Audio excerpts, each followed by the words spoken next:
Hello guys, तो आज हम लोग वेक्टर का लेक्चर 8 में एंटर करने वाले हैं और आज हम लोग बहुत ही बेहतरीन वे से सीखेंगे कि एक्चुअली में दो वेक्टर्स का सब्ट्रैक्शन कैसे करते हैं ना। एडिशन ऑफ टू वेक्टर तो हम लोग सीख चुके हैं। अब आज का हम लोग का टॉपिक है सब्ट्रैक्शन ऑफ टू वेक्टर। ठीक है, एडिशन ऑफ टू वेक्टर में हम लोग ट्रायंगल लॉ है ना, वेक्टर लॉज ऑफ अलजेब्रा में हम लोग सीख चुके हैं कि ट्रायंगल लॉ कैसे अप्लाई किया जाता है, पैरेललोग्राम लॉ कैसे अप्लाई किया जाता है। लेकिन आज का लेक्चर में हम लोग अगर मान लीजिए दो वेक्टर का सब्ट्रैक्शन करना है, ठीक है, तो उसमें जो है ट्रायंगल लॉ कैसे अप्लाई होगा और साथ ही साथ पैरेललोग्राम लॉ कैसे अप्लाई होगा, ये हम लोग बहुत ही बेहतरीन वे में सीखने वाले हैं। ठीक है, और साथ ही साथ उसका रिजल्टेंट में क्या फर्क आएगा वो हम लोग देखने वाले हैं। लेकिन उससे पहले हम लोग को ना एंगल बिटवीन टू वेक्टर्स के बारे में जानकारी होना चाहिए ना। एंगल बिटवीन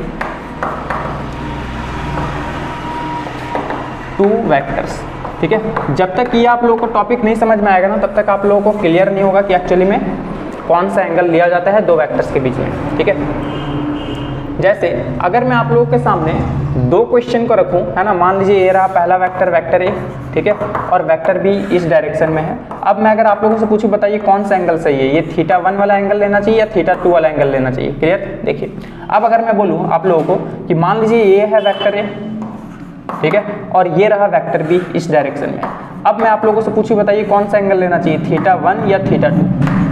ठीक है, अब अगर दोनों कंडीशन में आप लोग देखो तो θ1 यहाँ पर देखिए छोटा एंगल बन रहा है और θ2 जो है बड़ा एंगल बन रहा है। दिख रहा है आप लोग को, यहाँ पर देखिए θ1 बड़ा एंगल बन रहा है और θ2 छोटा एंगल बन रहा है। क्लियर, अब बताइए कौन सा एंगल चूज किया जाए, छोटा वाला एंगल या फिर बड़ा वाला एंगल। तो आप लोग ऐसा ना कंफ्यूज हो जाएगा पूरे तरीके से। देखिए यहाँ पर ये वाला एंगल सही होता है θ1, है ना, मतलब जो छोटा एंगल होता है वो। यहाँ पर देखिए स्मॉलेस्ट एंगल, है ना, यहाँ पर स्मॉलेस्ट एंगल सही है दो वेक्टर्स के बीच में। यहाँ पर बताइए कौन सा लिया जाएगा, θ1 यहाँ पर भी लिया जाएगा, लेकिन ये देखिए ग्रेटर एंगल है ना, ग्रेटर एंगल। ठीक है, तो यार इतना सारा कंफ्यूजन, कहाँ पर हम लोग को छोटा एंगल लेना चाहिए, कौन से कंडीशन में बड़ा वाला एंगल को चूज करना चाहिए। तो चलिए इस कंडीशन को जो है ना हम लोग बहुत ही बेहतरीन वे से समझने वाले हैं, जो आज के बाद आप लोग को कभी भी कंफ्यूजन नहीं होगा। ठीक है, तो देखिए मैं तरीका सिखा रहा हूँ। देखिए अब मान लीजिए सपोज दैट, ठीक है, सबसे पहले आप लोग करोगे क्या, दो वेक्टर्स को ना टेल टू टेल ज्वाइन करोगे, है ना। देखिए पहला वेक्टर इधर था और ये रहा वेक्टर बी। अगर मैं इसको चूज करूं यहाँ पर, देखिए ये ऐसे ही ज्वाइन हो जाएगा, है ना, इस तरह से ज्वाइन करूंगा तो देखिए यहाँ दो वेक्टर का दो एंगल बन रहा है, एक θ1 ये वाला और एक ये वाला बड़ा वाला एंगल। देखिए तो यहाँ पर कौन सा चूज किया जाएगा, जो सबसे छोटा एंगल होगा ना, सबसे छोटा एंगल होगा, कौन है, θ1। तो ये θ1 सही है। यहाँ पर ज्वाइन करके देख लो आप लोग, देखिए ये रहा वेक्टर ए। अगर वेक्टर बी को टेल टू टेल ज्वाइन करूँ तो कुछ इस तरीके से दिखने वाला है। ठीक है, ये रहा वेक्टर बी, है ना, इसके बीच का देखिए एक θ1 एंगल है और एक बड़ा वाला एंगल देखिए दोनों के बीच का θ2। तो कौन सा एंगल चूज किया गया है, यहाँ पर भी सबसे छोटा वाला, है ना, θ1। ठीक है, तो हमेशा जो है ना दो वेक्टर्स के बीच में जो एंगल होता है वो कौन डिसाइड करता है, सबसे स्मॉलेस्ट एंगल। लेकिन शर्ते, क्या शर्त होना चाहिए कि दोनों वेक्टर को सबसे पहले टेल टू टेल ज्वाइन कर देना है ना। टेल टू टेल ज्वाइन करने के बाद आप लोग को दो एंगल बनेगा, एक ये वाला और एक रिफ्लेक्स एंगल। ठीक है, तो हमेशा जो है ना सबसे छोटा वाला एंगल को चूज करना है, वही आप लोग का दो वेक्टर के बीच का एंगल बताएगा। देखिए यहाँ पर θ1 ऐसे बन रहा था, देखिए ये वाला एंगल लेना पड़ेगा। यहाँ पर भी देखिए ये सबसे छोटा एंगल था θ1, तो देखिए यही वाला चूज किया गया। ठीक है, तो ये आप लोग को कभी भी कंफ्यूजन नहीं होगा अगर आप लोग ऐसे पढ़ोगे तो। क्लियर, चलिए अब ये तो आप लोग का कंफ्यूजन दूर हो गया, है ना, कि एंगल बिटवीन टू वेक्टर्स को कैसे लिया जाता है। अब हम लोग सीखेंगे नेगेटिव वेक्टर्स। ठीक है, उसके बाद हम लोग सब्ट्रैक्शन ऑफ टू वेक्टर के बारे में सीखेंगे, है ना, कि क्या होता है। देखिए थोड़ा अच्छे से रब कर देता हूँ इसको। सब्ट्रैक्शन ऑफ टू वेक्टर्स को सीखने के लिए सबसे पहले हम लोग को नेगेटिव वेक्टर्स के बारे में जानकारी होना चाहिए, है ना, जो कि हम लोग टाइप्स ऑफ वेक्टर में देखे थे। तो चलिए नेगेटिव वेक्टर के बारे में थोड़ा बता देता हूं। ठीक है, नेगेटिव वेक्टर, तो नेगेटिव वेक्टर कुछ भी नहीं है ना, किसी भी वेक्टर का नेगेटिव करना मतलब उसको 180 डिग्री में रोटेट कर देना है। जैसे मान लीजिए सपोज दैट कि मेरे पास कोई एक वेक्टर ए इस तरह से है, अगर मैं बोलूं कि इसका -a वेक्टर बना करके बताओ तो कुछ नहीं करना है, इसको ना कितना रोटेट कर देना है, 180। ठीक है, तो जैसे ही रोटेट कर दूंगा 180 तो इधर आ जाएगा, इसका डायरेक्शन अपोजिट हो जाएगा, है ना, ये रहा। ठीक है, तो ये हमारा -a वेक्टर हो जाएगा। क्लियर, अगर मैं कल के दिन बताऊं कि ये रहा मेरा वेक्टर बी है, ठीक है, इसका नेगेटिव वेक्टर कितना आएगा बताइए, तो इसका 180 डिग्री रोटेट करूंगा तो कुछ इधर आ जाएगा, देखिए यहाँ से। ठीक है, ये आपका नेगेटिव वेक्टर आ जाएगा। अगर मान लीजिए कल के दिन सपोज दैट सी वेक्टर इस डायरेक्शन में है, ठीक है, तो सी वेक्टर का नेगेटिव वेक्टर किधर आ जाएगा बताइए, इसको अगर 180 डिग्री रोटेट करूंगा तो इस डायरेक्शन में आएगा, है ना। कहने का मतलब ये रहा आप लोगों का माइनस सी वेक्टर। क्लियर है? तो नेगेटिव वेक्टर कुछ नहीं है, उसको अगर 180 डिग्री अगर रोटेट कर दिया जाए तो वही आप लोगों का नेगेटिव वेक्टर बन जाता है। क्लियर? चलिए अब हम लोग जो है ना एडिशन ऑफ टू वेक्टर और सब्ट्रैक्शन ऑफ टू वेक्टर को बहुत ही बढ़िया वे में सीखेंगे कि एक्चुअली में दोनों में क्या डिफरेंसेस है। क्लियर? चलिए देखिए, अब एक तरफ मैं ले रहा हूं एडिशन ऑफ टू वेक्टर, है ना, एडिशन ऑफ टू वेक्टर्स, और एक तरफ मैं लूंगा सब्ट्रैक्शन ऑफ टू वेक्टर्स।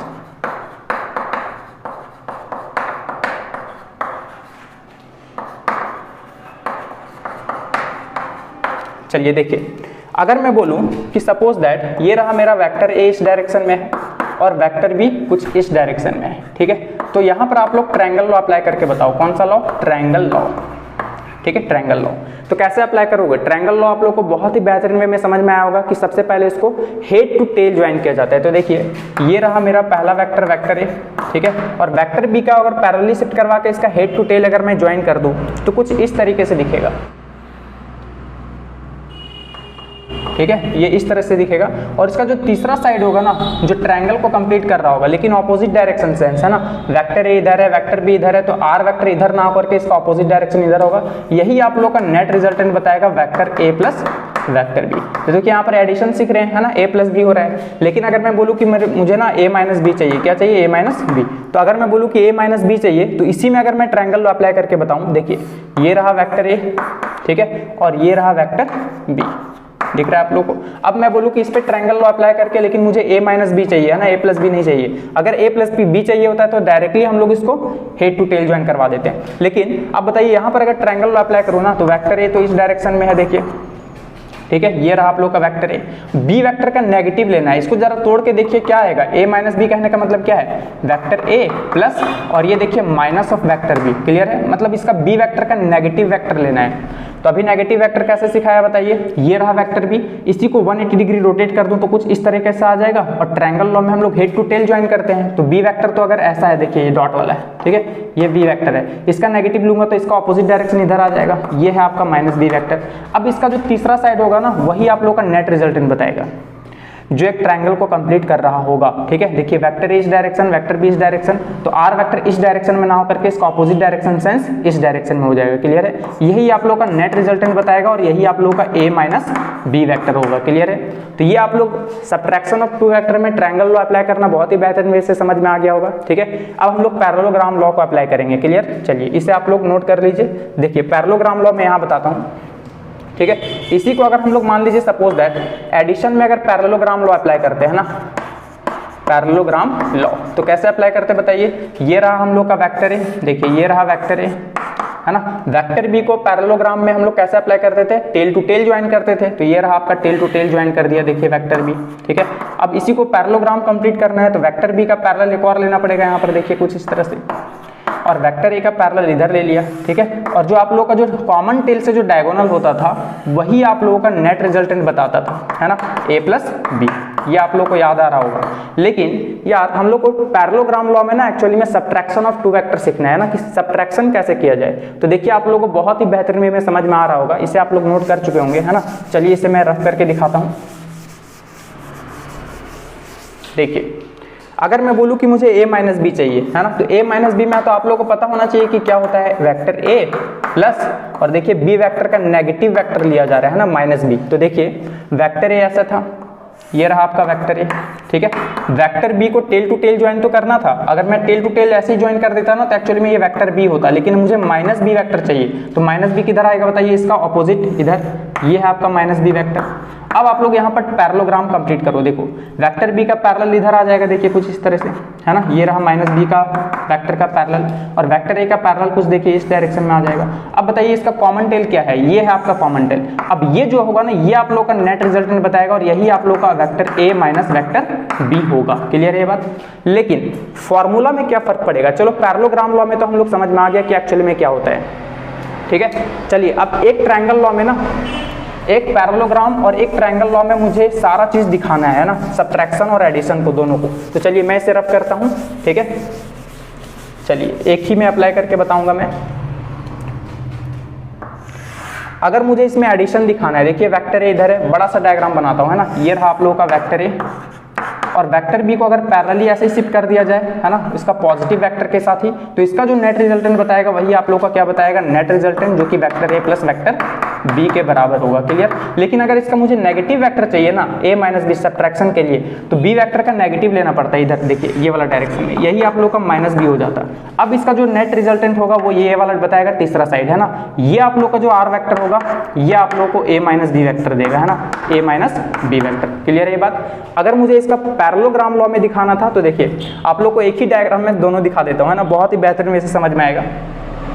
ये रहा आप लोग का वेक्टर है, ठीक है, बड़ा सा डायग्राम बना रहा हूँ, और अगर वेक्टर बी को अगर टेल टू टेल ज्वाइन किया जाए तो इस डायरेक्शन में ज्वाइन हो जाएगा। देखिए ये रहा आप लोगों का वेक्टर बी, ठीक है, और इसी का पैरेललोग्राम अगर कंप्लीट कर दूं तो देखिए ये है ना, ये, और इसका देखिए ये पैरेललोग्राम में बना दिया। इसका जो लॉन्गेस्ट डायगोनल होगा वही आप लोगों का नेट रिजल्टेंट बताएगा, जो कि ए प्लस बी के बराबर होगा, है ना, ए प्लस बी।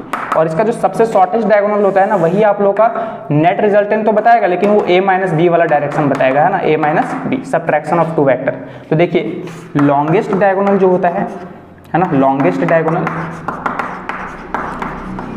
वो आप लोगों का समेशन बताएगा, vector A plus vector B, ठीक है। और जो शॉर्टेस्ट डायगोनल होगा ना, शॉर्टेस्ट डायगोनल, ठीक है, शॉर्टेस्ट डायगोनल वो आप लोगों का सब्ट्रैक्शन बताएगा दो वेक्टर का, है ना, ए माइनस बी। तो ये आप लोग को बहुत ही बेहतरीन वे से समझ में आ रहा होगा, है ना, कि longest diagonal A plus B बताएगा और shortest diagonal A minus B बताएगा, है ना। तो सबसे पहले आप लोग इसे नोट कर ले, फिर हम लोग आगे बढ़ते हैं। चलिए उम्मीद करते हैं कि नोट कर चुके होंगे, है ना। अब हम लोग सीखने वाले हैं यहाँ पर कि एक्चुअली में ट्रायंगल लॉ अप्लाई करना और पैरेललोग्राम लॉ अप्लाई करना बहुत ही बेहतरीन वे से हम लोग समझ चुके हैं कि एडिशन में कैसे किया जाता है और सब्ट्रैक्शन में कैसे किया जाता है। लेकिन यार रिजल्टेंट में क्या फर्क पड़ता है एडिशन और सब्ट्रैक्शन में, ठीक है। तो चलिए देखते हैं। अगर मैं बात करूं एडिशन के लिए, ठीक है, एडिशन ऑफ टू वेक्टर, और एक तरफ फिर से लेता हूं सब्ट्रैक्शन ऑफ टू वेक्टर, ठीक है, बहुत ही बेहतरीन में से आप लोगों को फील के साथ समझा दूंगा, है ना, ये तो मेरा गारंटी है, ठीक है। चलिए देखिए, अगर मैं बात करूं मेरे पास कोई एक वेक्टर ए है, ठीक है, और ये रहा वेक्टर बी। क्लियर। अगर मैं बोलूं कि इसके बीच का एंगल जो है ना ये थीटा है, तो अगर मैं बात करूं रिजल्टेंट का, तो कैसे आप लोग अप्लाई किए थे बताइए, under root A square plus B square plus 2ab cos theta होता था, ठीक है। लेकिन ये जो नेट रिजल्टेंट बताता था वो समेशन बताता था, दो वेक्टर का एडिशन। क्लियर है ये बात, इसलिए ये फॉर्मूला आया था। लेकिन यार सब्ट्रैक्शन के लिए कैसे किया जाए, देखिए ये रहा आप लोग का वेक्टर ए, ठीक है, वेक्टर बी तो इस डायरेक्शन में था, ये देखिए ये वाला वेक्टर बी, है ना, दोनों के बीच का एंगल कितना था, थीटा। अब बी का नेगेटिव ए माइनस बी कहने का मतलब क्या होता है, ये आप लोग समझ सकते हो कि vector A plus minus B, है ना, माइनस बी कहने का मतलब बी वेक्टर का नेगेटिव वेक्टर लेना है। तो बताइए किधर ले लूंगा, देखिए यहाँ पर मैं थोड़ा रफ करता हूँ इसको, ठीक है, ये बात आप लोग को समझ में आना चाहिए कि a प्लस कर रहा हूँ b वेक्टर का नेगेटिव के साथ, तो ये रहा b वेक्टर का नेगेटिव, देखिए, ठीक है। अब ये वाला थीटा लिया जाएगा इन दोनों वेक्टर के बीच में, है ना, क्योंकि हम लोग अब रिजल्टेंट तो निकाल रहे हैं लेकिन a माइनस बी वाला निकाल रहे हैं, कहने का मतलब है a प्लस माइनस बी वाला निकाल रहे हैं, ना, नेगेटिव वेक्टर के साथ। तो दोनों के बीच का एंगल कितना है बताइए, ये वाला टोटल 180 है, तो ये 180 माइनस थीटा हो जाएगा, ठीक है। मतलब जो यहाँ पर थीटा कॉस थीटा था ना यहाँ पर, अब हम लोग यहाँ पर 180 माइनस थीटा पुट करने वाले हैं। तो देखिए रिजल्टेंट कितना आ जाएगा जरा बताइए, under root A square plus B square plus 2ab cos, है ना, ये आ जाएगा 180 माइनस थीटा, है ना, 180 माइनस थीटा। और ये आप लोग जानते हो 180 माइनस थीटा क्या होता है, माइनस कॉस थीटा होता है ना, माइनस कॉस थीटा, ठीक है। अंडर रूट क्या हो जाएगा, थोड़ा बहुत मैथमेटिक्स अगर आप लोग को आता है तो, और नहीं आता है तो कमेंट में बताइएगा, हाँ, मैं बहुत ही बेहतरीन वैसे समझा दूंगा कि कैसे लिया जाता है ये सब। ए स्क्वायर प्लस बी स्क्वायर ये हो जाएगा आपका माइनस 2ab कॉस थीटा, ठीक है। Cos 180 minus theta minus cos theta होता है, तो माइनस प्लस कितना हो जाएगा, माइनस 2ab कॉस थीटा। अगर मैं इसे बहुत ही बढ़िया में आप लोग को समझाना चाहता ना तो ऐसे भी समझा सकता था, देखिए, क्योंकि हम लोग ले रहे हैं बी की जगह क्या ले रहे हैं बताइए, ए माइनस बी कहने का मतलब है ए प्लस माइनस बी ले रहे हैं, है ना, मतलब जहां जहां बी है वहां पर आप लोग माइनस बी पुट कर दो तो भी आप लोग समझ सकते थे। देखिए कैसे, अंडर रूट ए स्क्वायर, अब बी की जगह कितना ले रहा हूँ, माइनस बी का square plus 2a into B की जगह कितना ले रहा हूँ, माइनस बी कॉस थीटा। देखिए आप लोग का इससे भी रिजल्ट आ जाता। ए स्क्वायर और नेगेटिव का स्क्वायर तो पॉजिटिव ही हो जाता है, तो प्लस बी स्क्वायर हो जाएगा, है ना। प्लस माइनस कितना हो जाएगा, माइनस 2ab cos थीटा। तो ये समझाने का तो बहुत तरीका है समझाने का, है ना, लेकिन आप लोग को फील के साथ समझ में आना चाहिए। क्लियर है ये बात। तो नेगेटिव ऑफ वेक्टर का सब्ट्रैक्शन का फॉर्मूला बस कुछ नहीं, है ना, यहाँ पर जो प्लस 2ab cos थीटा आता था, यहाँ पर सिर्फ माइनस 2ab cos थीटा आ जाएगा। क्लियर है ये बात, ये आप लोग को समझ में आना चाहिए। तो गाइज उम्मीद करता हूँ कि आप लोगों को बहुत ही बेहतरीन में से एडिशन हो या सब्ट्रैक्शन हो, ट्रायंगल लॉ और पैरेललोग्राम लॉ बहुत ही बेहतरीन वे से समझ में आ गया होगा ना कि कैसे अप्लाई किया जाता है। क्लियर है। वेक्टर बी का ना एक्चुअली में नेगेटिव ले लिया जाता है, बस वही है ना। तो गाइस आज के लिए इतना ही, थैंक यू।